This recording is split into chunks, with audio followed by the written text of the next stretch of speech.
பரிசுத்த ஆவியானவரை குறித்து ஆராய்ந்து பார்க்க போகிறோம். இன்றைக்கு அகில உலகம் முழுவதும் பெந்தெகோஸ்தே ஞாயிறு என்று நினைவு கூறுகிறார்கள். அப்போஸ்தலர் நடபடிகளில் நம்ம பார்க்கிறோம்ல, அந்த சம்பவம் நிகழ்ந்த நாள் என்று. இந்த நாள் தான் பரிசுத்த ஆவியானவர் புதிய ஏற்பாட்டு சபையினருக்கு கொடுக்கப்பட்ட ஒரு நாள். பழைய ஏற்பாட்டில் ஆண்டவர் கொடுத்த வாக்கு நிறைவேறின ஒரு நாள். அதனால அந்த நாளை எல்லா ஆவிக்குரிய சபைகளும் நினைவு கூர்ந்து அதை என்ன செய்யறாங்கன்னா, மறுபடியும் அப்படிப்பட்ட ஒரு அனுபவங்கள் கிடைக்க வேண்டும், இப்படிப்பட்ட ஒரு காலங்கள் வர வேண்டும் அப்படின்ற ஒரு வாஞ்சை எதிர்பார்ப்போடு நிறைய காரியங்கள் செய்கிறார்கள். நம்ம அசம்பிளிஸ் ஆஃப் காட்ல உபவாச ஜபங்கள், அப்புறம் விசேஷித்த கூட்டங்கள் எல்லாம் நிறைய நடைபெற்று கொண்டு இருக்கின்றது.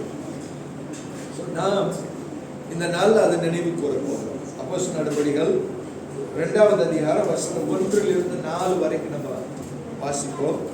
Let's go to book of Acts chapter 2 verses 1 to 4. Book of Acts chapter 2 verses 1 to 4. அப்போஸ்தலர் நடபடிகள் 2வது அதிகாரம் வசனம் 1 - 4 வரைக்கும். And when the day of Pentecost was fully come, they were all with one accord in one place. And suddenly there came a sound from heaven as of a rushing mighty wind, and it filled all the house where they were sitting. And there appeared unto them cloven tongues like as of fire, and it sat upon each of them. And they were all filled with the Holy Ghost, and began to speak with other tongues as the Spirit gave them utterance. பெந்தெகோஸ்தே என்னும் நாள் வந்தபோது அவர்கள் எல்லாரும் ஒருமனப்பட்டு ஓரிடத்திலே வந்திருந்தார்கள். அப்பொழுது பலத்த காற்று அடிக்கிற முழக்கம் போல வானத்திலிருந்து சடுதியாய் ஒரு முழக்கம் உண்டாகி அவர்கள் உட்கார்ந்திருந்த வீடு முழுவதையும் நிரப்பிற்று. எல்லாவலும் அக்னிமயமான நாவுகளும் போல பிரிந்திருக்கும் நாவுகள் அவர்களுக்கு காணப்பட்டு அவர்கள் ஒவ்வொருவர் மேலும் வந்து அமர்ந்தது.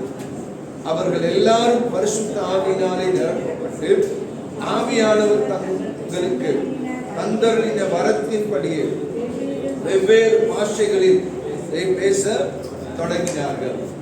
So here we see the day of Pentecost. What happened in the day of Pentecost? பெந்தெகோஸ்தே நாள்ல என்ன நடந்தது, என்ன நிகழ்ந்தது, என்ன சம்பவித்தது அப்படின்றத நம்ம பார்க்கணும். பெந்தெகோஸ்தே அப்படின்னா என்ன அப்படின்றத நம்ம முதல் அறிய வேண்டும். பெந்தெகோஸ்தே அல்லது பெண்டிகாஸ்ட் அப்படின்ற வார்த்தை என்ன அப்படின்றது முதல்ல நமக்கு நல்லா விளங்கணும். சரிங்களா? What it means Pentecost? We need to understand the word first. Pentecost is a Greek word. Pentecost அப்படின்றது ஒரு கிரேக்க வார்த்தை. Its meaning is 50th day. அதனுடைய அர்த்தம் என்னன்னா 50வது நாள் என்று அர்த்தம். 50th day for what? On what? 50வது நாள் என்று சொல்லும் பொழுது எதுல 50வது நாள், எதற்கு 50வது நாள் அப்படிங்கிற ஒரு கேள்வி நம்ம கேட்கிறோம். In the New Testament it is after the resurrection, 50th day after the resurrection. புதிய ஏற்பாட்டில் இயேசு மரித்து உயிர்த்தெழுந்து 50வது நாள். It's not the day of ascension but resurrection. Jesus earlier ascended to heaven. இயேசு பரத்திற்கு ஏறின அந்த நாள் அல்ல, ஏற்கனவே அவர் பரத்துக்கு போயிட்டார். அதனால் உயிர்த்தெழுந்து 50வது நாள் இது. In the Old Testament they call it Shavuot. Okay, Shavuot. It's a festival. பழைய ஏற்பாடுல வந்து ஷவோத் அப்படிம்பாங்க. ஷவோத்னா அது ஒரு பண்டிகை. In the Old Testament, God gave them few festivals to celebrate. That speaks about the spirituality. May have spiritual meaning. பழைய ஏற்பாடுல ஆண்டவர் சில கொண்டாட்டத்தை ஆண்டவர் கொடுத்திருந்தார், விழாக்களை கொடுத்திருந்தார். அவங்க கொண்டாடுவாங்க, அந்த விழாவை செய்வாங்க, கடைபிடித்தார்கள். இதெல்லாம் ஆவிக்குரிய அர்த்தங்கள், ஆவிக்குரிய உள்நோக்கத்தோடு ஆண்டவர் அவர்களுக்கு கொடுத்திருந்தார். So what it means Shavuot?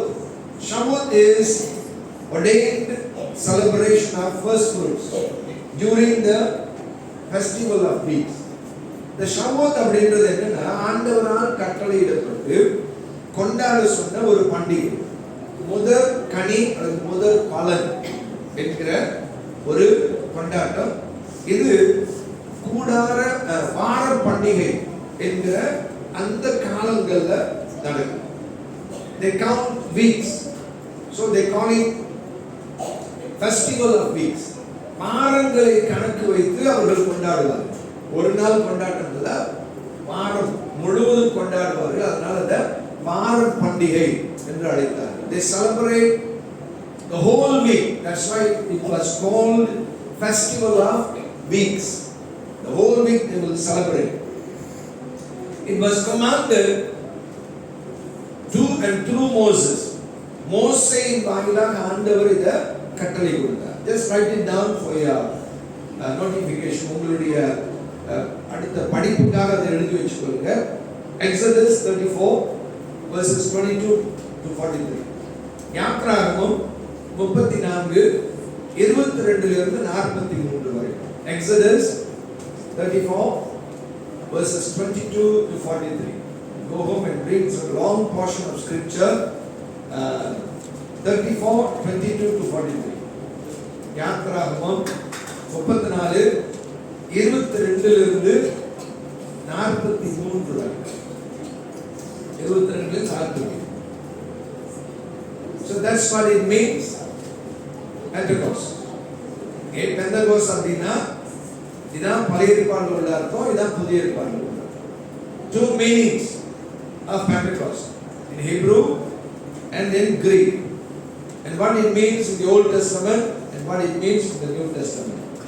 So it's an early wheat harvest time that still occurs today in Israel and in Kansas, USA. இது என்ன அப்படின்னா, இந்த காலம், இந்த நேரம் எப்படியாப்பட்ட நேரம் அப்படின்னா, இவர்கள் கோதுமை அறுவடை பண்ணக்கூடிய ஒரு காலம். கோதுமை, இந்த கோதுமை வந்து அவங்க என்ன செய்வாங்கன்னா,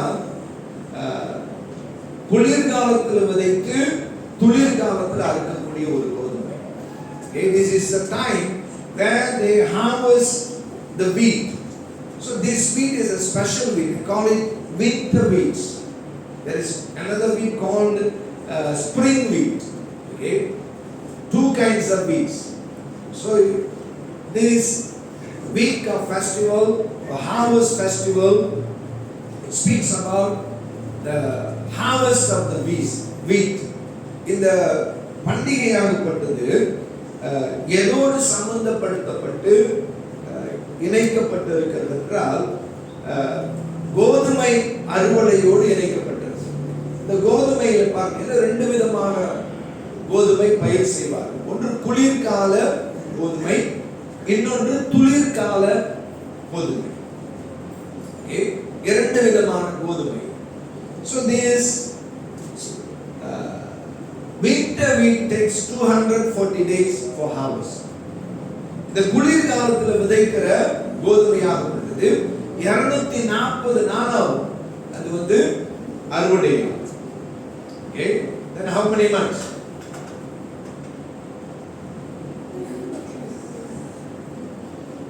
எத்தனை மாசம்? எத்தனை மாசம்? 8 மாசம். 324. Okay, 324. 30 times 8 24, 240. சரியா? கணக்குல கொஞ்சம்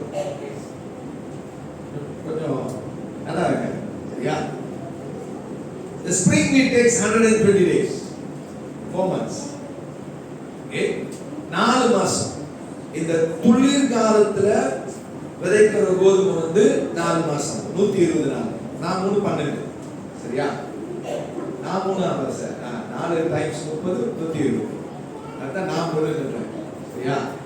3 8னா 30 டைம்ஸ் 8 240. நீங்க 30 பெருக்கல் 8 அப்படின்னா அது மண்டை போட்டு குழப்பிட்டு அதான் சிம்பிளா மினிமைஸ் பண்ணி டப் செய்யணும். சரியா? ஒரு கோஷத்தை தள்ளி கொடுக்கணும். So this speech speaks about something that related to spirituality and what God is spoke in the time past. இந்த சம்பவங்கள் அதாவது இந்த கோதுமை பயிர் செய்வது என்னன்னா ஆண்டவர் பேசி இருக்கின்ற சில காரியத்தோடு ஆவிக்குரிய காரியத்தோடு இணைக்கப்பட்ட ஒன்று. In winter, what good can come out of that frozen? If you see the winter, the earth will be full of snow. Okay, snow.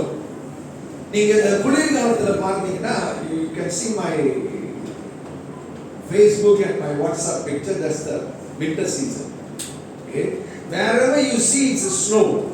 இந்த குளிர் காலத்துல நீங்க பார்த்து எங்க பார்த்தாலும் அந்த பனி தான் இருக்கும். பனினா ஐஸ் அப்படியே கொட்டி அப்படியே இருக்கும். சரிங்களா? எல்லாம் லேயர்ல இருக்கும். So if you see that, you can't see even any grasses or small plants. You can see trees without leaves. Okay? நீங்க அந்த குளிர் காலத்துல பார்த்தீங்கன்னா எங்க பார்த்தாலும் எவ்வளவு தூரம் பார்த்தாலும் புற்களையும் பூண்டுகளையும் சின்ன சின்ன செடிகளையும் பார்க்க மாட்டீங்க. மரங்களை பார்த்தீங்கன்னா இலை இல்லாம மொட்டையா இருக்கும். சரிங்களா? So in the season, in the time, we may wonder what will come out from the earth. அந்த மாதிரியான ஒரு சூழ்நிலை நேரத்துல நமக்கு ஒரு கேள்வி வரும். இப்படியாப்பட்ட நிலத்துல என்னடா வரப்போகுது, என்ன துளிர்க்கும் அப்படின்ற ஒரு கேள்வி வரும். That's what they say. What good can come out of that frozen earth? அந்த கட்டி போய் இருக்கிற பனியினால் மூடி இருக்கிற ஐஸ்னால் மூடி இருக்கிற இறுகி போய் இருக்கிற அந்த நிலத்திலிருந்து என்ன நன்மை வரும் அப்படின்ற ஒரு கேள்வி. How could this be the bread basket of the world? இப்படிப்பட்ட பனி நிறைந்த இடங்கள் எல்லாம் உலகத்திற்கு எப்படி அப்பத்தை கொடுக்க முடியும், ரொட்டியை கொடுக்க முடியும், கோதுமையை கொடுக்க முடியும் என்ற இன்னொரு கேள்வியும் இருக்கிறது. This is how the mankind sees and questions. மனிதர்கள் இப்படியாகத்தான் பார்த்து அவங்க என்ன செய்றாங்கன்னா கேள்வி கேட்கிறாங்க. It's barren, frozen ground as far as the eye can see. இது பார்த்தீங்கன்னா கனி கொடுக்க முடியாத, கண்ணை எங்கெல்லாம் எந்த அளவுக்கு எவ்வளவு தூரத்துக்கு பார்க்க முடியும் அவ்வளவு தூரத்திற்கும் மூடப்பட்ட ஒரு நிலமாக காணப்படும். Okay? It's not few miles, it's throughout the land. When I was in UK, our place is about 1.5 feet snow. நான் யூகேல படிச்சு கொண்டு இருக்கும் பொழுது எங்க நான் இருந்த இடத்துல தெற்கு பகுதியில 1.5 feet இருந்துச்சு பனி. சரிங்களா? அதனால தான் மிஸ் உருண்டை அடிச்சுட்டு விளையாடுவோம். ஸ்னோமேன் செஞ்சு வச்சுட்டு அடிச்சு விளையாடுவோம். எத்தனை மணிக்குன்னா விடிய காலத்துல 4 மணிக்கு சூரியன் உதிச்சிருக்கும். அதான் வின்டர் சீசன். ஓகே, பகலுக்கு கூட இரவுக்கு வரும். சரி, 4 மணிக்கெல்லாம் இருட்டிடும்.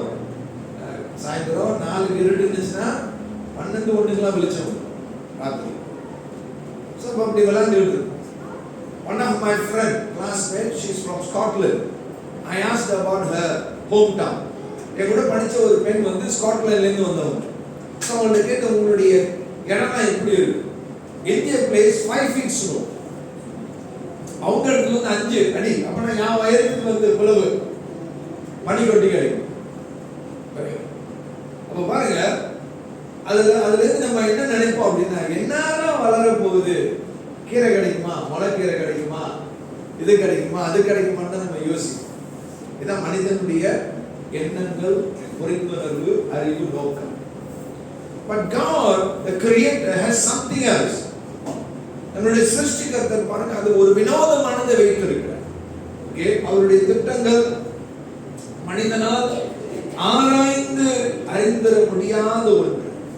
ஓகே, ஆராய்ந்து அறிந்திட முடியாத ஒன்று. So there is a reason why we celebrate. Even the Christian community were barren and there is no hope. Will they yield fruit? Will they progress? Will they come up? That was the question. கிறிஸ்தவர்கள் கனி கொடுப்பார்களா, எழுப்புவார்களா, வளருவார்களா, உயிர்ப்பிக்கப்படுவார்களா அப்படின்ற ஒரு கேள்வி இருந்தது. If we read the Old Testament, we may wonder, will this race survive?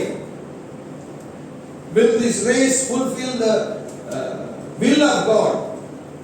நம்ம பழைய ஏற்பாடு முழுவதையும் நம்ம வாசித்து பார்த்தோம்னா நமக்குள்ள ஒரு கேள்வி எழும். என்ன அப்படின்னா, இந்த இனம் யூதர்கள் அல்லது எபிரேயர்கள் தேவனுடைய சித்தத்தை நிறைவேற்றுவார்களா, எழும்புவார்களா, நிலைத்திருப்பார்களா அப்படின்ற ஒரு கேள்வி வரும். Because again and again they fall and rise, fall and rise, fall and rise. That's what their life. நம்ம என்ன பார்க்கிறோம்னா, திரும்ப திரும்ப அவர்கள் விழுவதும் எழும்போதும் விழுவதும் எழும்போதுமாகவே பழைய ஏற்பாடு முழுவதும் பார்க்கிறோம். உறுதியா நிலையா அவர்கள் இருந்தது கிடையாது. So God is comparing this harvest season and his people. ஆண்டவர் என்ன செய்றாருன்னா, இந்த குளிர்கால கோதுமை பயிர் செய்வது, அதை அறுவடை செய்வது, இதோடு இணைத்து அவர் பேசுகிறார். So they will throw the seeds before winter. இவங்க என்ன செய்வாங்க, அந்த கோதுமை விதைகளை குளிர்காலத்துக்கு முன்னால வீசுவாங்க. And then the snowfall, it will cover everything. மழை பெய்து எல்லாத்தையும் மூடிடும். We will think it will die. Okay? We will think it will die. நம்ம என்ன நினைப்போம்னா, இது செத்து போயிடும் அப்படின்னு. But in the springtime it will sprout out. இந்த துளிர் காலத்தில் இருந்து அப்படியே உயிரோடு எழும்பும் இந்த விதைகள். The life within the seed will sprout out. அந்த விதைக்குள்ளாக இருக்கின்ற அந்த உயிர் என்ன செய்யும், வெளியே வர ஆரம்பிக்கும். God is comparing this to us. When the Spirit comes, that is springtime. The Holy Spirit comes, we will be revived up. Whatever seed that God has placed within us, it will sprout up and it will grow and yield fruit. இந்த கோதுமை விளைச்சல் போல, அது பயிர் செய்வது போல நம்மளை ஆண்டவர் ஒப்பிட்டு பார்க்கிறார், சம்பந்தப்படுத்தி பார்க்கிறார். ஆண்டவர் நமக்குள்ள நிறைய ஆவிக்குரிய தீர்க்க தரிசனமான வார்த்தைகள், விதைகளை விதைத்திருக்கிறார். ஆவியானவர் என்கிற அந்த துளிர்காலம் இல்லாமல் இவைகள் எல்லாம் முளைத்து எழும்பி வளர்ந்து கனி கொடுக்கவே முடியாது. Without the Spirit there is nothing. We cannot yield fruit. பரிசுத்த ஆவியானவர் இல்லாமல் நீங்கள் நான் என்ன செய்ய முடியாது என்றால், கனி கொடுக்க, நீங்கள் நான் வளர, நீங்கள் நான் எழும்ப முடியவே முடியாது. So that's why we remember the day of Pentecost. When the Spirit fall upon them, they were changed to different person. இந்த பரிசுத்த ஆவியானவர் அவர்கள் மேல் வந்த பொழுது இவர்கள் எல்லாம் என்ன செய்தார்கள் என்றால், மாற ஆரம்பித்தார்கள், வித்தியாசப்பட ஆரம்பித்தார்கள். It is linked with the expectation of God. இது தேவனுடைய எதிர்பார்ப்போடு இணைந்த தொடர்புள்ள ஒரு மாற்றங்களாக காணப்படுகிறது. We must understand in Christian life we really need the Holy Spirit. புதிய வாழ்க்கையில, தேவனோடு வாழக்கூடிய வாழ்க்கையில் நமக்கு மெய்யாகவே பரிசுத்த ஆவியானவர் தேவை, அவசியம் என்பதை அறியணும். We simply cannot fulfill the world changing mission that God has given us. ஆண்டவர் நமக்கு கொடுத்திருக்கிற ஒரு பெரிய அருட்பணி பொறுப்பு என்ன தெரியும்? இந்த உலகத்தை மாற்ற வேண்டும் அப்படின்ற ஒரு பெரிய பணியை கொடுத்திருக்கிறார். இந்த பணியை நிறைவேற்றுவதற்கு நமக்கு என்ன தேவைன்னா பரிசுத்த ஆவியானவர். நாம் யாரையும் மாற்ற முடியாது. ஆவியானவர் நம்மளோடு இருக்கும் பொழுது நாம் ஜனங்களை மாற்ற முடியும், நேரடியாகவும் மறைமுகமாகவும். Through the Holy Spirit we can change directly or indirectly the people and the surrounding we can change. நம்ம சுற்றுச்சூழலை பரிசுத்த ஆவியானவர் மூலமா நேரடியாகவோ அல்லது மறைமுகமாகவோ நம்ம என்ன செய்ய முடியும்? மாற்ற முடியும். There are three symbols when the Holy Spirit fell. இங்க நம்ம மூன்று அடையாளங்களை பார்க்கிற அந்த அப்போஸ்தலர் நடவடிக்கையில பரிசுத்த ஆவியானவர் வந்த பொழுது. I don't know whether you all noticed or not.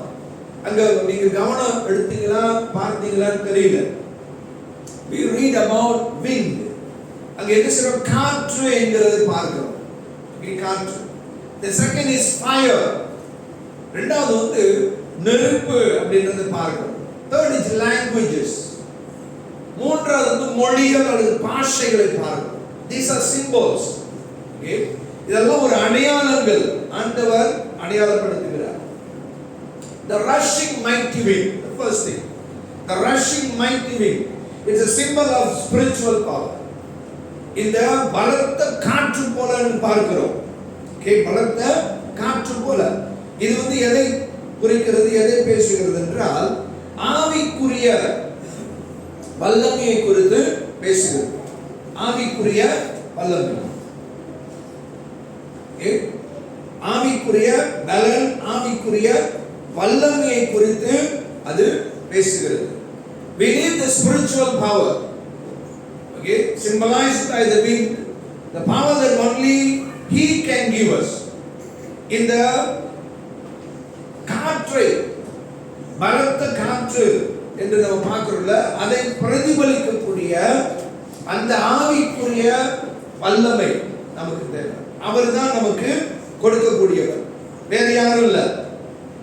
சரிங்களா? பலத்த காற்று அப்படின்னு பார்க்க ரெண்டாவது வசனத்துல பலத்த காற்று அடிக்கிற முழக்கம் போல.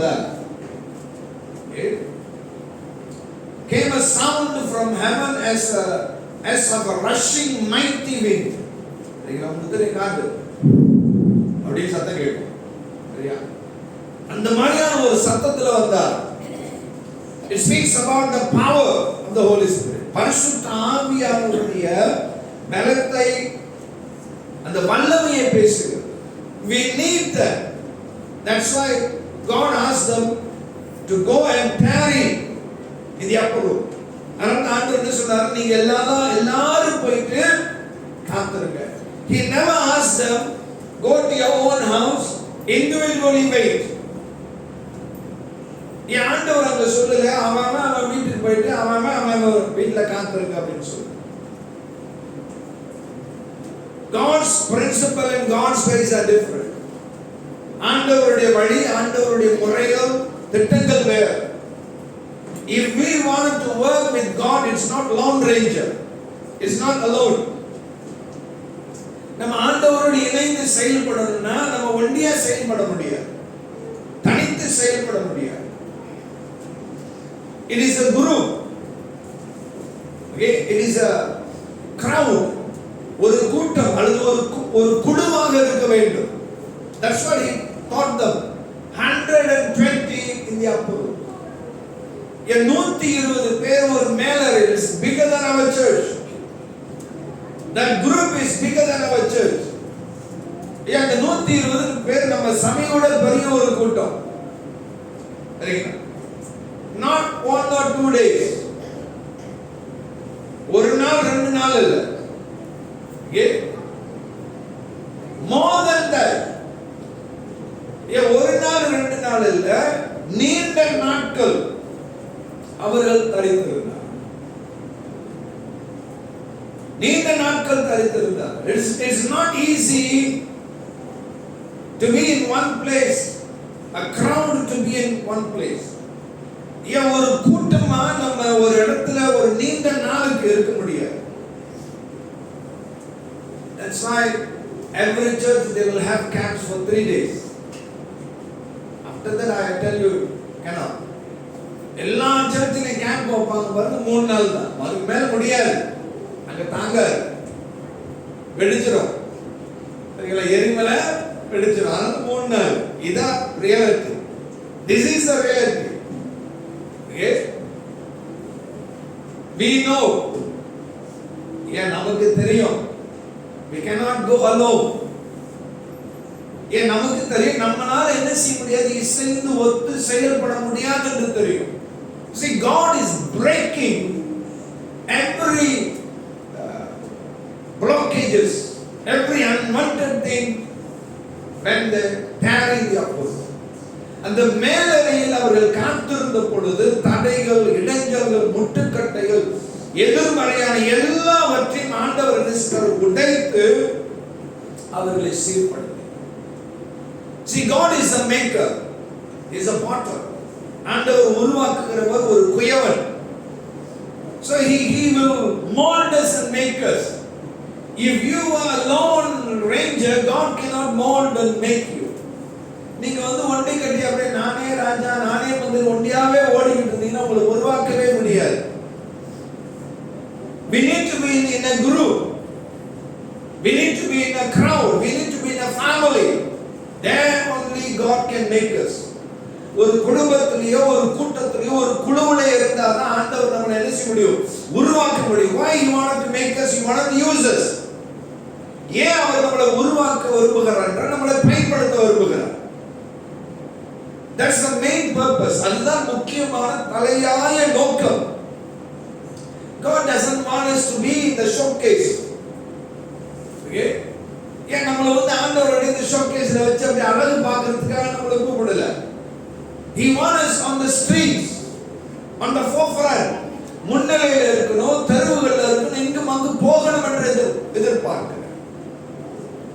In order to go, He wanted to make us and mold us and equip us. ஆண்டவர் நம்மளை உருவாக்கி நம்மளை தயார்படுத்தி தேவையானவைகள் எல்லாம் நமக்கு கொடுத்து நம்மளை அனுப்ப விரும்புகிறார். That's what we see in Peter. A man who denied and cursed Jesus was boldly standing and preaching, and 3,000 saved out of that preaching. பேதுருடைய வாழ்க்கையில அதைத்தான் நம்ம பார்க்கிறோம். ஆண்டவர் அந்த நாட்கள்ல உருவாக்கினார், அவனை உருவாக்கி ஆவியானவரால் நிரப்பி அவனை பயன்படுத்துகிறார். முதல் நாள் முதல் பிரசங்கத்தில் 3000 பேர் ரட்சிக்கப்படுகிறார். ஒரு பெரிய ஆச்சரியம். பயந்த சுபாவம் உள்ளவர், மனிதனுக்கக்கூடியவன், பொய் சொல்லக்கூடியவன் என்ன செய்கிறான்?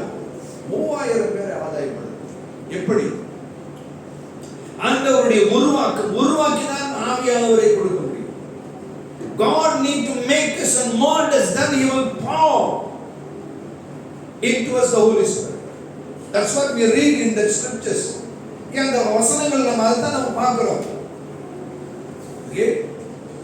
You see, in the verse 2, it says, and He filled all the house where they were sitting. The wind filled the house. அந்த காற்று என்ன செய்தது? அவர்கள் உட்கார்ந்து இருந்த அந்த இடத்தை அப்படியே நிரப்பிட்டான். That means the power filled that place. God's power can fill every place. ஆண்டவருடைய வல்லமை இடங்களை நிரப்ப முடியும். The second we see,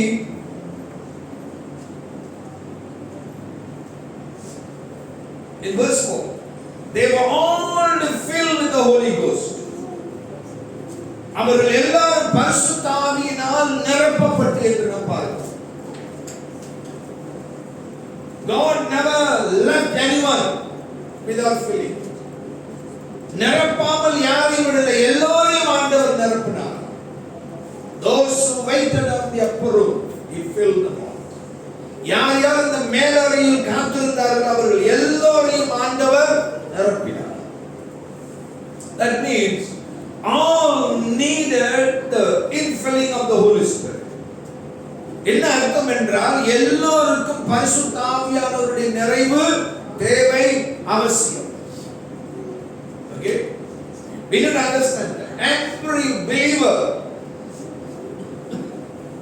need the infilling of the Holy Spirit. ஒவ்வொரு விசுவாசிகளுக்கும் பரிசுத்த ஆவியானவர் தேவை, அவசியம். So he will make us into a vessel that which is for honor.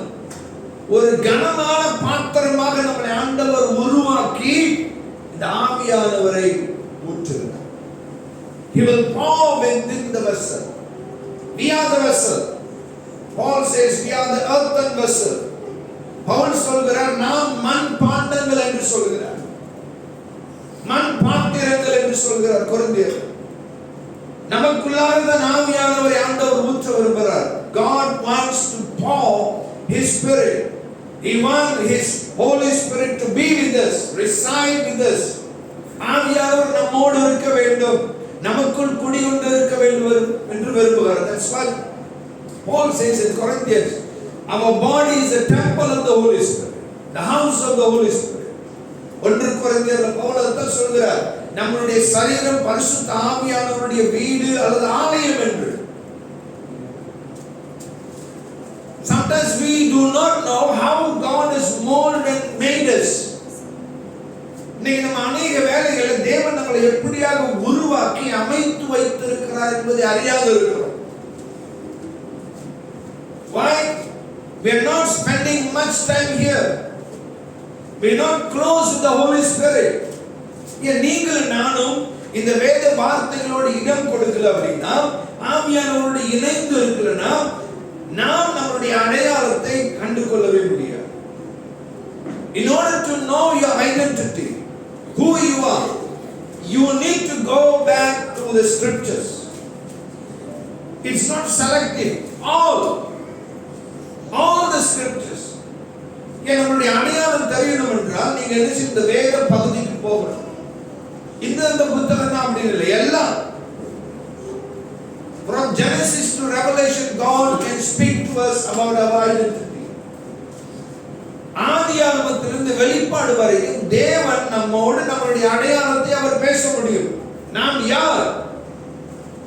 If we don't know who we are, then we won't live and act according to that we do not know.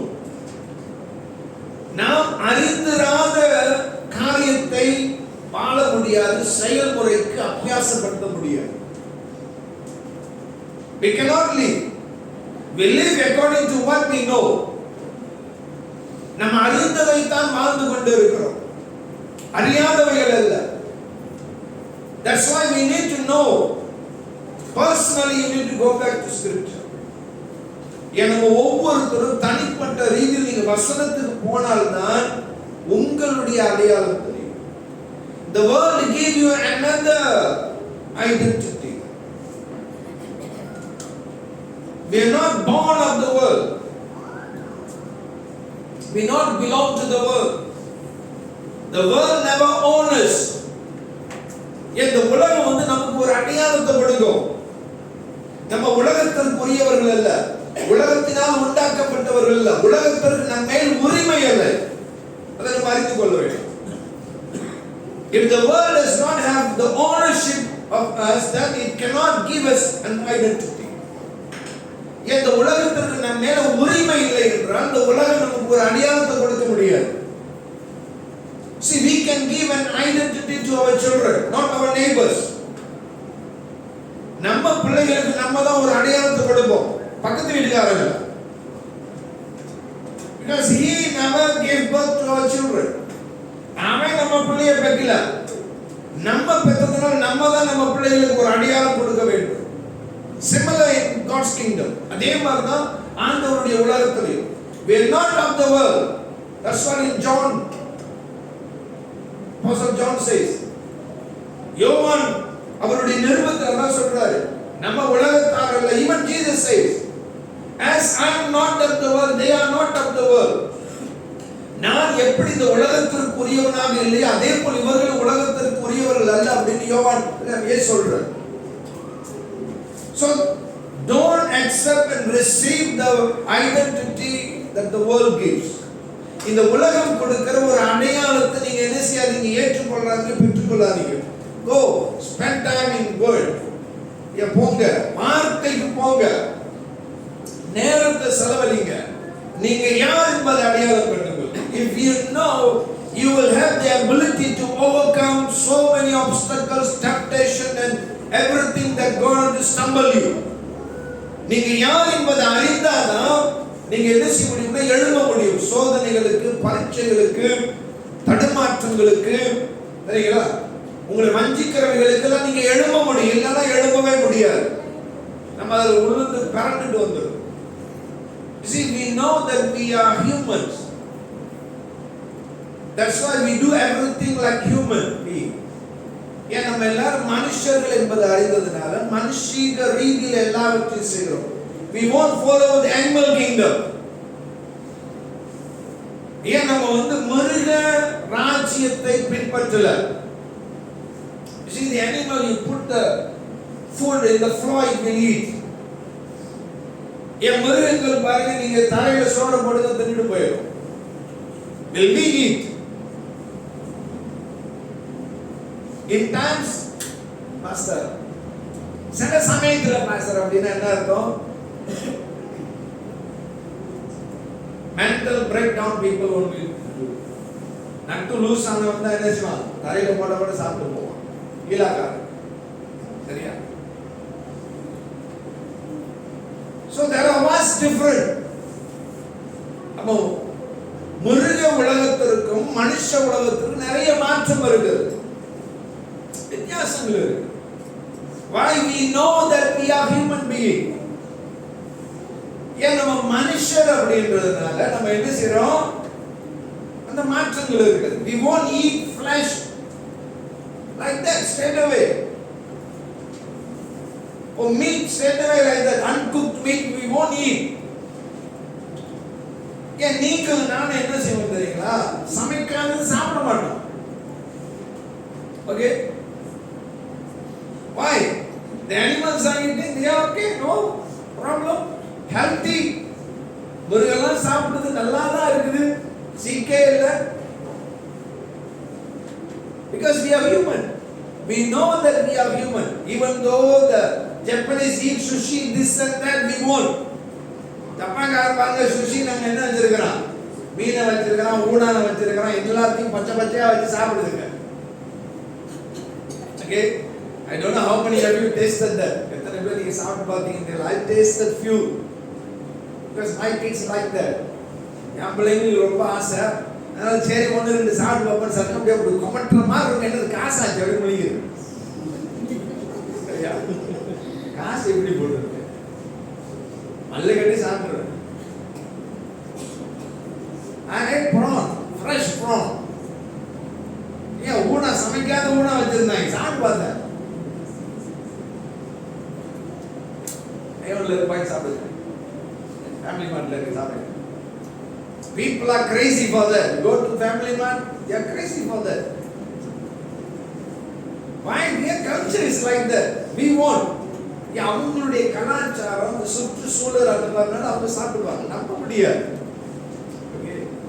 You see, the Japanese they will eat. Why? It's a cold country. ஜப்பான்கார சாப்பிடுவாங்க. ஏன்னா அது குளிர் நாடு. அங்க சுலபமா பாதிக்காது. நமக்கு வெப்ப நாடு. கொஞ்ச நேரம் நீங்க வெளியில வச்சாலே ஒரு மாதிரி வாடை வந்து சாப்பிட்டீங்கன்னா அப்புறம் ஓடணும், உட்காரணும், நிக்கணும். சரிங்களா?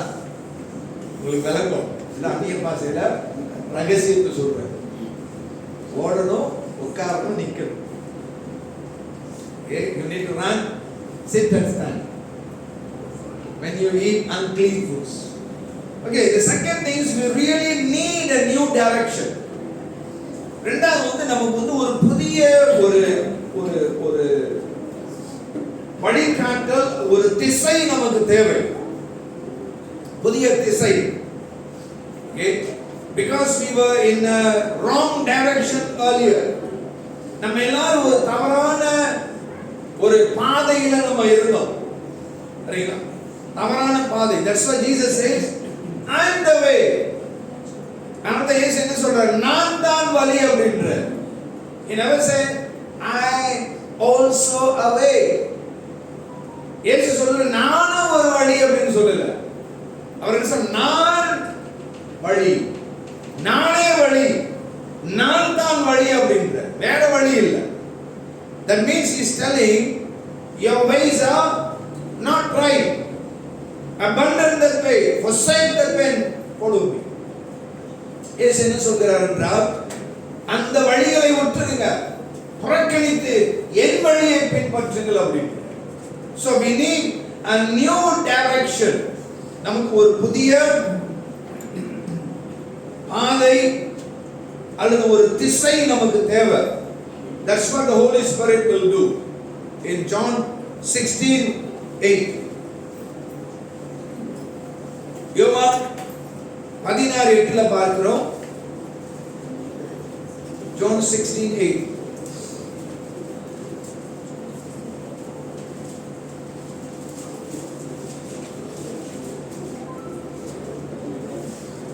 And when he is come, he means the Holy Spirit. Holy Spirit will reprove the world of sin and of righteousness and of judgment. அவர் வந்ததான் பரிசுத்த ஆவியானவர் வந்து பாவத்தை குறித்தும் நீதியை குறித்தும் நியாய தீர்ப்பை குறித்தும் உலகத்தை கண்டித்து உணர்த்துவார். You see, the Holy Spirit only can convict us. ஆவியானவர் மட்டும்தான் என்ன செய்ய முடியும்னா நம்மளை வந்து உணர்த்த முடியும், தவறுகளை குறித்து, பாவ காரியங்களை குறித்து, தேவன் விரும்பாதவைகளை குறித்து. He only can convict us.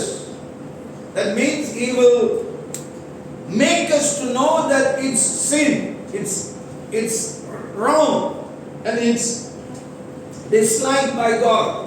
ஆண்டவர் விரும்பாதது, ஆண்டவர் ஏற்றுக்கொள்ளாதது, இது பாவம், தவறு என்பது அவர்தான் நமக்குள்ளாக என்ன செய்ய முடியும், உணர்த்த முடியும், சொல்ல முடியும். See, in the modern world there are many things people doing and they say it's right. நீங்க பாருங்க, நவ நாகரிக காலத்துல என்னென்னமோ செஞ்சுக்கிட்டு என்ன சொல்றாங்க, இதெல்லாம் தப்பா, எங்க போட்டிருக்கு அப்படின்னா, சரியா, எங்க போட்டிருக்குன்னு கேட்கிறாங்க. We cannot argue. We go to scriptures. We cannot educate everyone. நம்ம எல்லாத்தையும் என்ன செய்ய பாடம் கற்றுக் கொடுக்க முடியாது. We cannot tell to everyone what they are doing is wrong. நம்ம எல்லாத்துக்கும் செய்யறதுல தப்பு சொல்ல முடியாது. We start with us. நம்மள போத ஆரம்பிக்கணும். Then we go into our family. அதுக்கப்புறம் நம்ம குடும்பத்துக்கு நுழையணும். Then we come to our church. Then we come to our neighbors, surroundings. That's how the transformation will come. நம்மள ஆரம்பிச்சு நம்ம குடும்பத்துக்கு போகணும், சபைக்கு வரணும், நம்மளுடைய அக்கம் பக்கம் வரணும், நம்ம சுற்றுச்சூழல் வரணும், அப்புறம் தான் டவுனுக்கு வரும். அதான் திருப்புமுனைகள், மாற்றங்கள். இல்லைன்னா வராது. நானே செய்யறது தப்புன்னு எனக்கு தெரியல, அப்புறம் எப்படி நான் உலகத்தை மாத்துறது?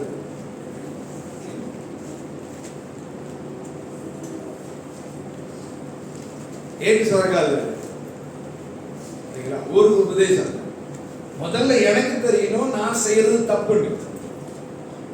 So the Holy Spirit, he is the one who can expose to us. ஆவியானவர் தான் நமக்கு என்ன செய்ய வெளிப்படுத்தி காண்பிக்க முடியும். So here we see the flame symbolizes the Holy Spirit cleansing. இங்க நம்ம என்ன பார்க்கிறோம்னா அக்கினி பார்க்கிறோம். அப்போஸ்தலர் 2 நம்ம பார்க்கிறோம். முதல்ல காற்று பார்க்கிறோம், இரண்டாவது என்ன அக்கினி. சரியா?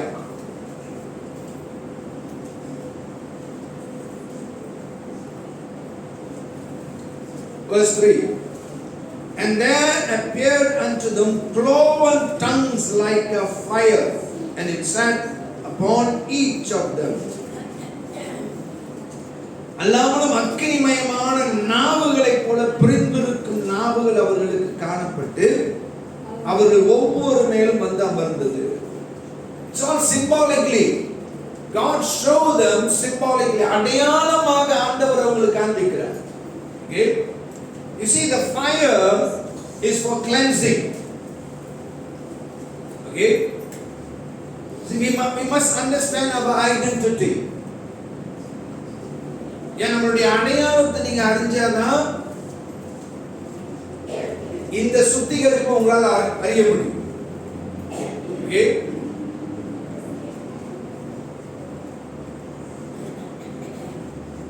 God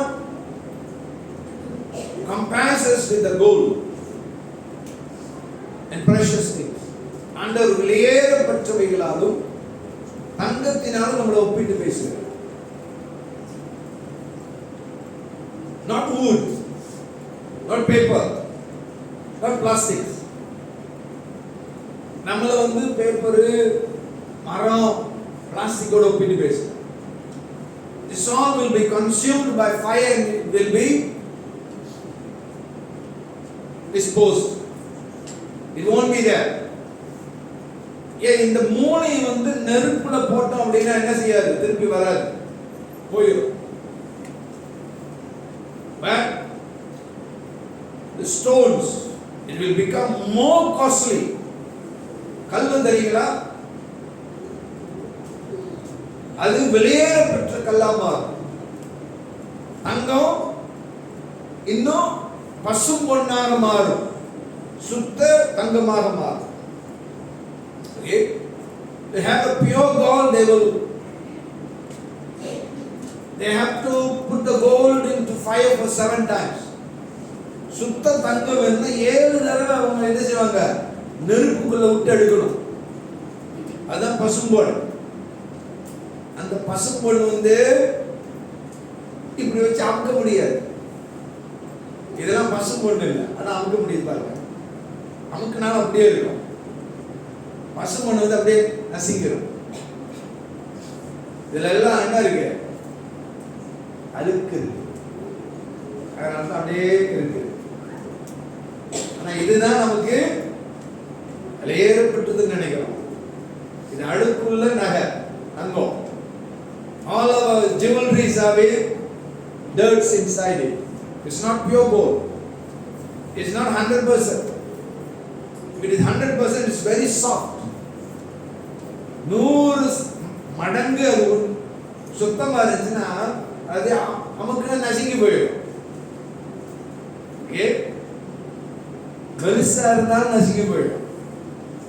நீங்க போயிட்டு ஒரு 100 வெள்ளிக்கு ஒரு மோதிரம் வாங்கி போட்டு பாசா அமுக்கு நான் நசுங்குது. சுத்த தங்கம் விற்கிற நகை விற்கிற விலைக்கு 100 வெள்ளிக்கு வாங்கிட்டு அது சுத்தம் தங்கம் பண்ணீங்கன்னா உங்களை மாதிரி சரிங்களா? பில்கேட்ஸ் யாருமே ஒரு பவுன் வாங்கிட்டு அமுக்கி பாருங்க, அமுங்குதுன்னா சுத்த தங்கம். சரியா? So it will go through, as much as it go through, it will cleanse, purify. இந்த தங்கத்தை எவ்வளவுக்கு நெருப்புல விட்டு எடுக்கிறாங்களோ அவ்வளவாக சுத்திகரிக்கப்பட்டு தூய்மையாகும். So God wants to cleanse us. With the cleansing of the Holy Spirit, we will have new direction that we so desperately need.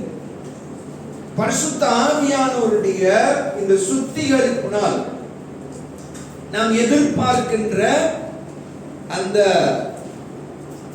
பாதை, அந்த திசை நமக்கு கிடைக்கும். சரிங்களா? பாதை, திசை நமக்கு கிடைக்கும். Only the fire of the Holy Spirit can cleanse us, cleanse our hearts and give us a fresh start. பரிசுத்த ஆவியானவர் தான் நம்மளை என்ன செய்ய முடியும்னா சுத்திகரிக்கும். நம்முடைய எண்ணங்கள், மனதை சுத்திகரித்து ஒரு புதிய ஒரு ஆரம்பத்தை துவக்க நமக்கு அவர் உதவக்கூடியவராக இருக்கிறார். So the first is we need Holy Spirit, we need direction. Second, முதலாவது நமக்கு பரிசுத்த ஆவியானவர் தேவை. இரண்டாவது நமக்கு ஒரு திசை காட்டப்பட வேண்டும். The third is we need each other. We really each other. நமக்கு ஒருத்தர் ஒருத்தர் நிச்சயமாக அவசியமாக தேவை. Okay, that's why God asked them to be in the upper room, tarry in the upper room, wait. யாராவது ஆண்டவர் என்ன சொல்றாருன்னா அந்த மேல அறையில காத்திருங்கள் அப்படின்னு. Okay, if we send our hand church member to wait for bus, okay, what will happen? As they wait, times goes and goes, one by one they will start to talk, they will give ideas, counsel, and end up with quarreling. மங்கேதி 10 பேர் கொண்டு போய் bus ஸ்டாப்ல நிக்க வச்சுட்டு ஒரு test பண்ணணும்னா bus late ஆகுதுன்னு வச்சுங்க, நேரம் ஆக ஆக ஆக ஒண்ணுன்னா வாயை திறக்கும், ஆலோசனை கொடுக்கும், அறிவுரை கொடுக்கும், ஐடியா கொடுக்கும், கடைசியா மாட்டிக்கும். கரெக்டா? காத்திருந்தா இதான் பிரச்சனை. But these guys, they tarried, they waited. ஆனா இவர்கள் எல்லாம் காத்திருந்தாங்களா? See, the Bible never say the other things. As they wait, I tell you, something happened there. Okay, they never just sit, they prayed, they read the word. அவங்க வந்து சும்மா உட்கார்ந்திருக்கல, ஜெபித்தார்கள், அவர்களுக்கு இருந்த பழைய ஏற்பாட்டு காரியங்களை வாசித்தார்கள், தோரா நியாயப்பிரமாணத்தை வாசித்தார்கள். They spend more on that. So these two will help them to cleanse themselves, to change, to transform. இந்த வார்த்தையும் ஜெபமும் என்ன செய்யணும், அவங்கள மாறுவதற்கு, சீர்படுத்தப்படுவதற்கு, சுத்திகரிப்பதற்கு உதவக்கூடியவைகளாக இருக்கும். That's why till the end they waited until they received the Holy Spirit.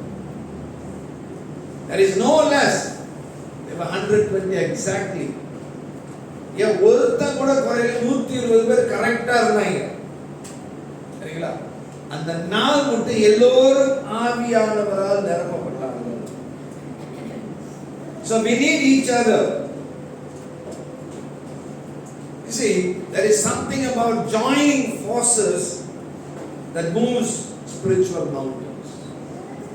யாவிக்குரிய மலைகளை அகற்றணும் அப்படின்னா நம்ம என்ன செய்யணும், இணைய வேண்டும்.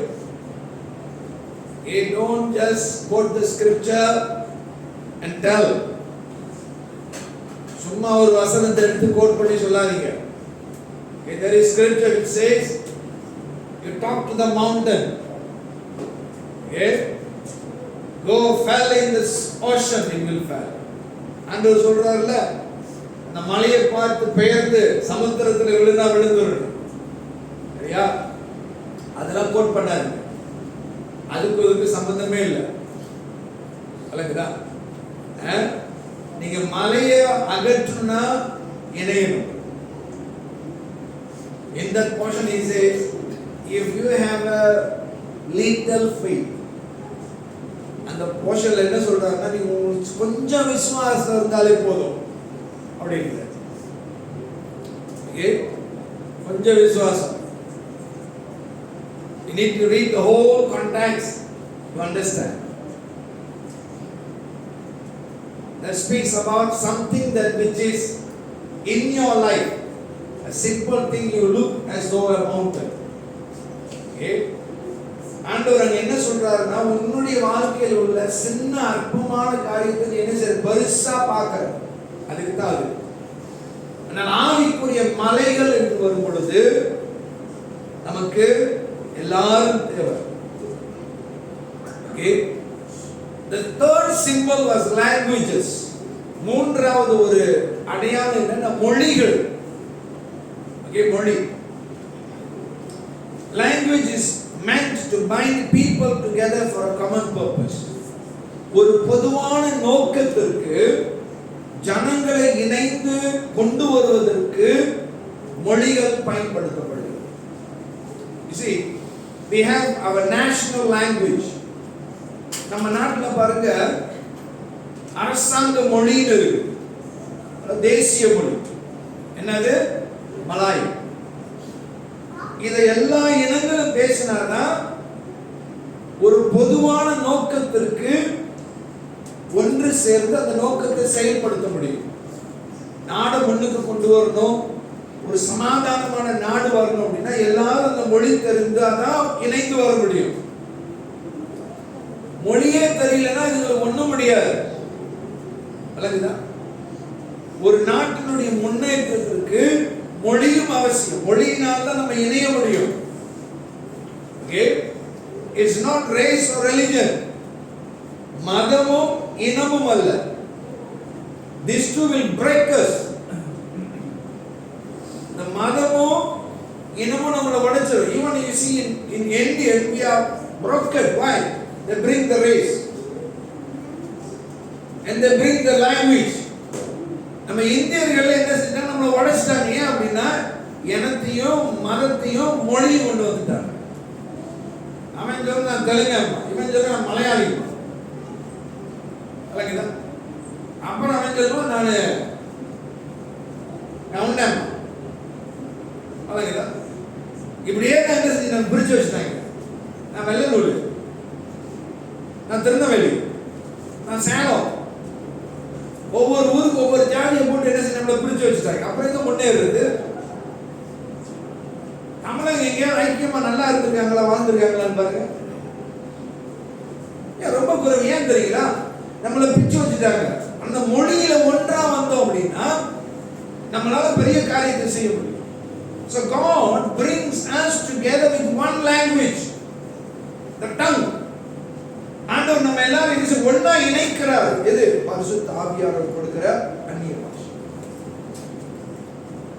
இந்த மொழியில் நம்ம ஒன்றுபடுகிறோம். If only we know the meaning, then we will be broke off. நமக்கு மட்டும் நம்ம பேசுற அந்நிய பாஷையோட அர்த்தம் தெரிஞ்சு நம்ம எல்லாம் உடைஞ்சிட்டு போயிடும். அர்த்தம் தெரியாத வரைக்கும் நம்ம ஒண்ணா இருக்க முடியும்.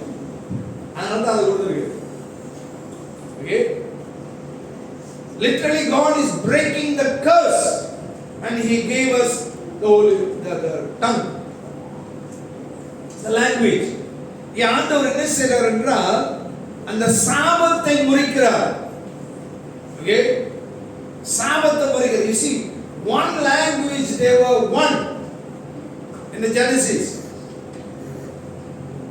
ஆதியாகமத்தில் பார்க்கிறோம், ஒரே மொழி இருந்ததனால் அவர்கள் ஒன்றாக இருந்து பெரிய காரியத்தை செய்தார்கள்.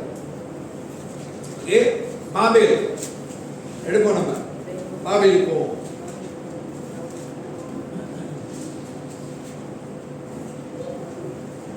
verse 11, chapter 11, 11வது அதிகாரம், ஆதியாகமம் 11:1.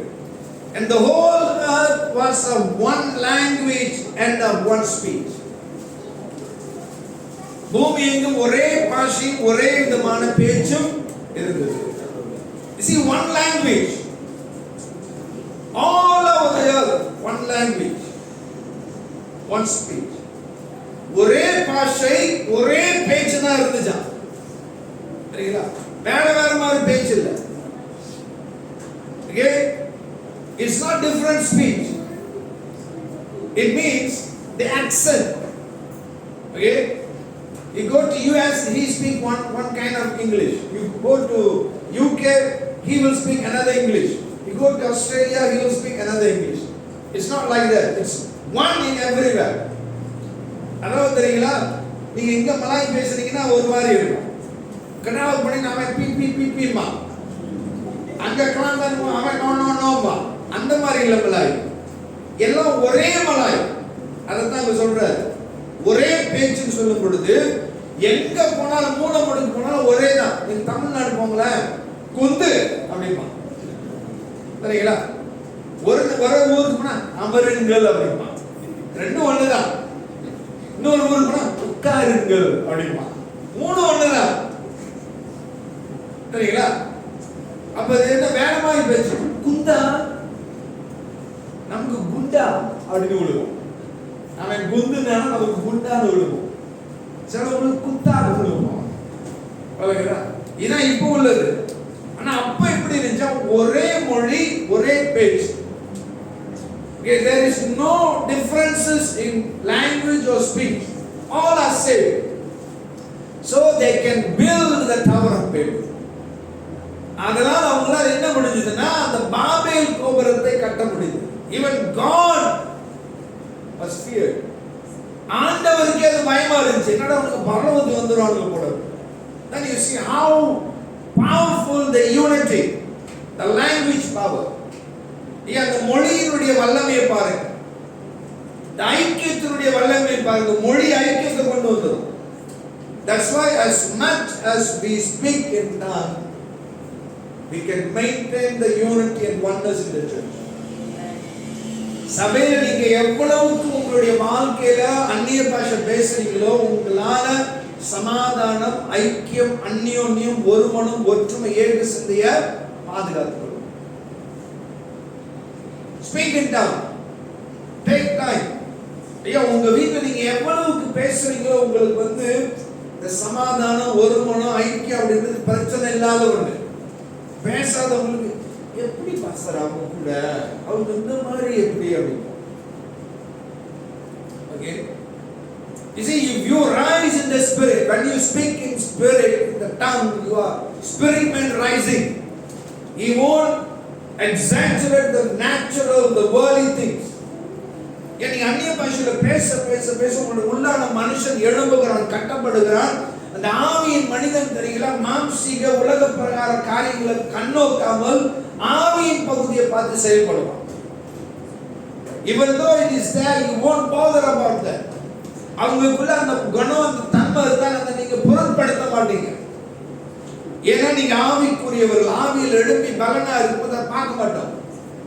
நம்ம பாட்டுக்கு நம்ம இதுல செயல்படுவோம். That's what we want.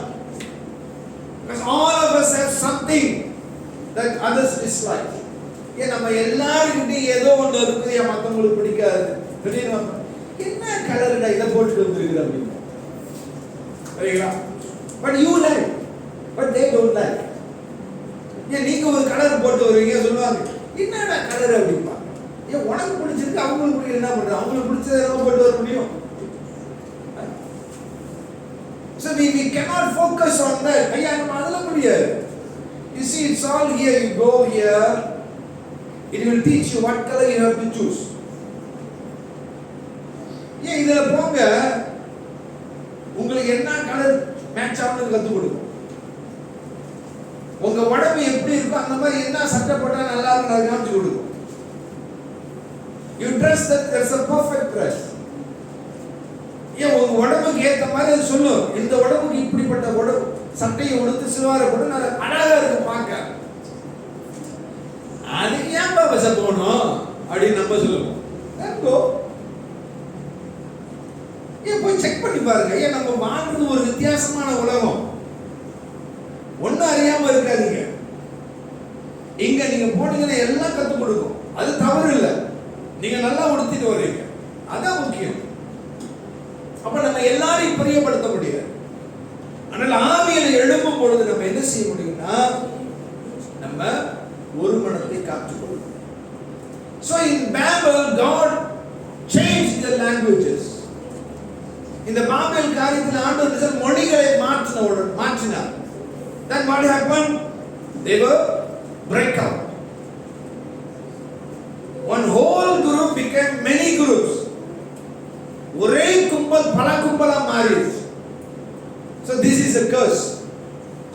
இதான் சாபம். So through the Holy Spirit infilling, we were given the tongues. ஆவியானவருடைய நிறைவினால் நம்ம எல்லாருக்கும் என்ன கிடைக்கிறது? அந்நிய பாஷை. So God is breaking that curse and bring us into unity and oneness. ஆண்டவர் அந்த பாபேல் சாபத்தை உடைச்சு நம்ம எல்லாரையும் ஒரே மொழி ஒரே பாஷையை கொடுத்து ஒன்றாக மாற்றுகிறார். That's why it's important for us to be filled with the Holy Spirit and to speak with the evidence of the tongues. அதனால நம்ம எல்லாரும் ஆவியானவரால் நிரப்பப்பட்டு அந்நிய பாஷையின் அடையாளத்தோடு பேசுவது அவசியம். Okay, we are coming out of that curse. அந்த சாபத்திலிருந்து நம்ம வருகிறோம். So through this we can do the mission of the church. We can work together.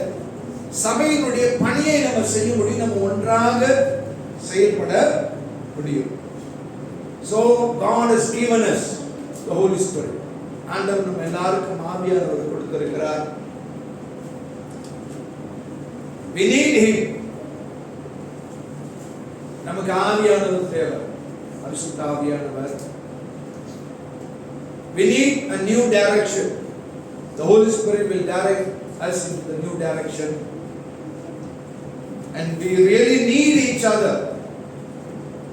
Not only the family members, the church members. நமக்கு மெய்யாகவே பரிசுத்த ஆவியானவர் அவசியம் தேவை. அவர் நம்மள புதிய இலக்கில் திசை நடத்துகிறவர். சபையார் எல்லாரும் நமக்கு தேவை. குடும்பம் மட்டும் போது நினைக்காதீங்க. உங்க குடும்பமோ உங்க சபையோ யாரும் உங்க கூட வரமாட்டாங்க.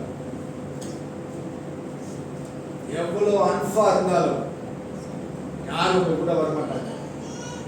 நீங்க போன நானும் வரேன் அப்படின்னு வரவே மாட்டாங்க. ஒரு நாள் 5 நாள் 2 நாள் சார் எப்ப இதை கொண்டு புதைக்கிறது, இதை கொண்டு புதைக்கிறது மாட்டாங்க. சரிங்களா? அதான் உண்மை. அதனால அதாவது அந்தந்த இடத்துல வச்சிருக்கு. Place it in its place. Nothing wrong. As long as we live in this earth, live a lovable, peaceful, joyful life. உலகத்தில் இருக்கிற வரைக்கும் அன்பான, சந்தோஷமான, சமாதானமான வாழ்க்கை வாழ்க்கை. Be close with God. ஆண்டவரோடு நெருக்கமாக. ஆண்டவரோடு நெருக்கமாக. Because he will never ever leave us. ஆண்டவர் தான் நம்மளை விட்டு விலகாதவர், எடுப்படாதவர். Go to the coffin, he will be with you. நீங்க மனப்படிவுல போனாலும் அவர் இருப்பார். You won't be there, your body only will be there. நீங்க இருக்க நீங்க உங்க உடம்பு தான் இருக்கு, உங்க ஆவி ஆத்மா போயிடும். அவர் உங்களை அப்படியே அணைச்சு மாமகளே மாமகனே கூட்டிட்டு போயிடும். Okay, so be close with them, with God, Holy Spirit, Father, the Son. ஆவியானவரோடு நம்ம இணைந்திருப்போம். Without Holy Spirit we cannot live a pleasing life to God. ஆண்டவருக்கு பிரியமான வாழ்க்கை ஆவியானவர் இல்லாம நம்ம வாழ முடியாது. சோ நமக்கு மறந்துடாது, ஆவியானவர் இல்லாமல் தேவனுக்கு பிரியமா நம்ம வாழ முடியாது. நேரம் எடுங்க, நல்ல அந்நிய பாஷையில ஜெபம் பண்ணுங்க. ஆவியானவர் உணர்வு கொண்டு வரவங்க உணர்த்துவார் காரியங்கள், உங்களை குறித்து, குடும்பத்தை குறித்து, சபையை குறித்து, மற்றவர்களை குறித்து உணர்த்துவார். யாருக்கு ஜெபம் தேவைப்படுது, யார் ஒரு விதமான ஆபத்துல போறாங்க, அவங்களுக்காக ஜெபிக்க, இதெல்லாம் ஆண்டவர் சொல்ல முடியும். சரிங்களா? நீங்க நினைக்காதீங்க அப்படியே வந்து மறந்துவிட்டு ஒன்று வந்து மகனே மகனே மகளே மகளே அப்படிலாம் சொல்லுவாங்க. அந்த அந்த கூத்துக்கெல்லாம் போயிடாதீங்க. உங்களுக்குள்ளே உணர்த்துவார், எண்ணங்களை கொடுப்பார், மனதில் ஒரு துடிப்பு, ஒரு தூண்டுதலை கொடுப்பார். நல்லதுடா, இதை பார்த்தேன் அதை பார்த்தேன்னு சில கும்பல் சொல்லிட்டு இருக்கோம். அதை நம்பிக்கிட்டு அது மாதிரி நீங்க உட்காந்துருக்காதுங்க. வந்து நிறைய இட்லி கொடுத்தாரு இது அதெல்லாம் நீங்க கேட்பீங்க. ஐயா அதெல்லாம் மும்பிட்டு கோளாறு. அதை விட்டுட்டு பைபிளை படிங்க. இந்த பைபிள்ல எங்கேயுமே போடல தேவ தூதன் கொண்டாந்து இறைச்சி கொடுத்தாங்க படிச்சீங்களா? எங்கேயாவது? காக்கா தான் கொண்டாந்து கொடுத்துச்சு. சரிங்களா? காக்கா தான் ரொட்டியும் இறைச்சி கொடுத்து, ஃப்ரெஷ் அரிசி, சமைக்காத இறைச்சி. காக்கா ஆண்டவர் புத்தி இல்லையோ? ஆண்டவர் கொஞ்சம் கோளாரோ? ஏன் தேவதூதரை கொடுத்து அனுப்பியிருக்கிறாங்க? கன்றாய் காக்கா. அதெல்லாம் நீங்க யோசிக்க மாட்டீங்க. யோசிக்கணும், ஏன் அவரு காக்க அனுப்பணும்? ஏன்? ஆனா அவருடைய வழி வேற. அவர் எப்படி செய்வார்? நம்ம என்ன சொல்லுவோம், இப்படிதான் அவசரம், இப்படி இல்லை அப்படிம்பார். காக்கா சுத்தமான பிராணி இல்லை. காக்கா சுத்தமான பிராணி இல்லை. அதுக்கிட்ட போய் யாருக்கு? சாதாரண நண்பருக்கா? தீர்க்கதரிசி. God is feeding a prophet by a raven. Why he never sent an angel? That's sovereign God. His fish. So don't be fooled by others. மற்றவங்க சொல்றதெல்லாம் நம்பி முட்டாளா மாறிடுறாங்க. இல்லைங்களா? அது சொல்லுவாங்க, தேவதூதர் வந்து கொடுத்தாருமாங்க. அவனுக்கே கொடுக்கல, உனக்கு கொடுக்குறாங்க. இல்லைங்களா? இந்த மாதிரி நிறைய இன்னைக்கு பார்க்கிறோம். இல்லைங்களா? நிறைய 15 years ago I had a all night prayer in Polagansa. Okay? So after the prayer, one lady, she always speak, Lord speak, Holy Spirit tell, I saw this, I saw that, this kind of thing. இந்த மனசை மட்டும் எப்ப பாருங்க ஆண்டவர் வந்தாரு, இப்படி பேசுறாரு, அப்படி பேசுறாரு, பார்த்தேன் அப்படிலாம் சொல்லும். I'm not against it, but I'm past, I know what it is.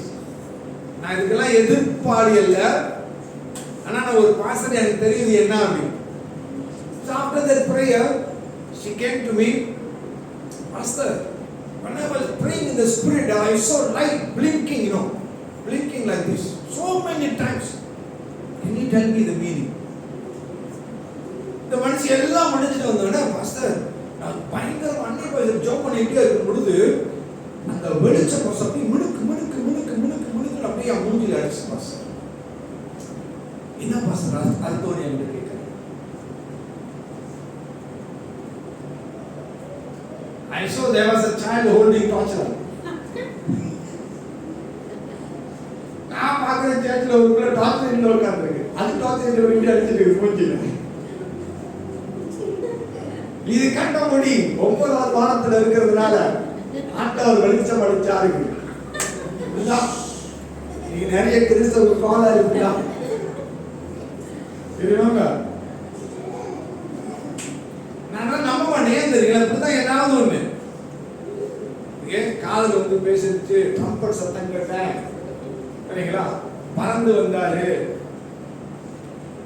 ஏன் பைபிள்ல அவங்க நம்ம புரிஞ்சுக்கணும் பறந்து வந்தாருன்னு போட்டுருக்குது சரிங்களா, ரெக்க இருக்குன்னு போட்டுருக்கு. அதனால ரெக்க இருக்குன்னு நினைக்காதீங்க. அதெல்லாம் ஒரு அடையாளங்கள் தான், நிஜம் இல்ல. இல்லைங்களா? இதெல்லாம் ஆவியின் காரியம், நிஜம் இல்ல. ஒன்னே ஒண்ணு நிஜம், இந்த கேருபீனை மட்டும் ஆண்டவர் இப்படி செய்ய அப்படின்னா அது மட்டும் தான் உண்மை. மற்றதெல்லாம் எதுவும் உண்மை இல்லை. மனுஷன் அதை வச்சு என்ன செஞ்சு இப்படிதான் இருக்கும் அப்படின்னு வரைஞ்சிட்டான். அதனால எல்லாத்தையும் நம்பிட்டு உட்கார்ந்துருக்காரு. பைபிளுக்கு போங்க, கேருபீனை மட்டும்தான் ஆண்டவர் சொன்னாரு, இந்த மாதிரி இப்படி இப்படி உருவாக்கு, இந்த மாதிரி ரெக்க இருக்கு, இப்படி இப்படி இருக்கும் அப்படி. அது மட்டும்தான் உண்மை. மற்றது எல்லாம் வந்து ரெக்க இருக்குன்னு போட்டாலும் அது ரெக்கையா ரெக்கை இல்லையான்னு தெரியாது. அடையாளங்கள் நம்ம புரிஞ்சு கொள்றது, மனுஷன் இப்படி சொன்னாதான் புரியும் அவனுக்கு அப்படின்றதுக்காக தான் ஆண்டவர் செஞ்சாரு. இது எப்படி தெரியுங்களா? அவ்வளோ பாட்டி உட்கார்ந்து இருக்கிறாங்க, சாப்பிடு சாப்பிடு சாப்பிடு அப்படின்ற மாதிரி தான். அந்த காலத்துக்கு அதுக்கு ஓகே. இப்போ வந்து சிக்கா இருக்கிற மகனை கூப்பிட்டு 16 வயசு பையல, டேய் பாரு அவ்வளோ பாட்டி இருக்கிறாங்க, சாப்பிடு ஒழுங்கா, இல்ல அப்படின்னு அவன் சிரிப்பான். அந்த மாதிரியான ஒரு சில தோரணையில தான் சில காரியங்கள் ஆண்டவர் எழுதி இருக்கிறார். அதனால எல்லா கோளாறையும் கேட்டு ஏமாந்துறாங்க. ஆவியானவரை படித்துக் கொள்ளுங்கள், வார்த்தையை படிக்கும். வார்த்தை தான் நமக்கு வழிகாட்டும். ஸோ பரிசுத்த ஆவியானவருடைய உதவி ஒத்தாசை நமக்கு இருக்கிறது. ஆவியில் எழும்புங்க, ஆவிக்குரியவர்களா இருங்க. நீங்க எவ்வளவு அந்நிய பாஷையில பேசி எழும்புறீங்களோ உங்களால பலவீனங்கள் மேற்கொள்ளும். சில பழக்க வழக்கங்களை மாற்ற முடியும். ஆவியானவருடைய உதவி இல்லாம நீங்க குட்டிக்காரன் அடிச்சா கூட, தோப்புக்காரன் போட்டா கூட உங்களை மாற்றவே முடியாது. சரியா? ஆவியானவர் தான். அவர்தான் ஒரு மனிதனை மாற்றுகிறவர். நல்ல அடையாளம் பேதுரு. அப்போஸ்தலர் நடவடிக்கைகள் படிக்கும். எப்படிப்பட்டவன் எப்படியா மாறினான் சரிங்களா? ஒரு மாசம் 50 நாளுக்குள்ள மாறிட்டான். 51வது நாள் வேற ஆளு சரிங்களா? 51 நாளுக்கு முன்னால என்ன சொன்னா, இந்த ஆளு தெரியாது, சபிச்சான் சரிங்களா? சபிச்சான். ஆனா அவனே 51வது நாள் ஒரு பிரசங்கம் செய்து 3000 பேர் ரட்சிக்கப்பட்டான். ஆவியானவர் தான் செய்யும். நீங்க கோழையா இருக்கலாம், மறுதளிக்கலாம், பொய் சொல்லலாம். ஆவியானவர் உங்களை ஆட்கொள்ள இடம் கொடுத்தீங்கன்னா நீங்க மாறிடுவீங்க. நீங்க மாறிடுவீங்க. அண்ட புழுவையின் பேர் எடுத்தா கூட நீங்க மாறிடுவீங்க சரிங்களா? உங்களை அப்படியே மாத்திடுவார். சிலர் வாயை திறந்தாலும் தெரியுங்க அப்படியே கொட்டும், பொய்யா கொட்டும். அந்த மாதிரி இருந்தா கூட பரவாயில்ல, ஆவியானவர் மாற்றி விடுவோம். ஓகே, ஸோ நம்ம எழுந்திருப்போம், அந்நிய பாஷையில ஜெபித்து ஆண்டவருக்கு நன்றி செலுத்துவோம். நம்ம எல்லாருக்கும் ஆவியானவர் கொடுத்திருக்கிறார். நம்ம எல்லாரும் அடையாளத்தோடு நம்ம நிறைவை பெற்றிருக்கிறோம். நம்ம பிள்ளைகள் அதை பெறணும், வாலிப பிள்ளைகள் பெறணும், சிறு பிள்ளைகள் பெறணும். ஸோ வாஞ்சிங்க ஆண்டவருக்கு நன்றி செலுத்துவோம்.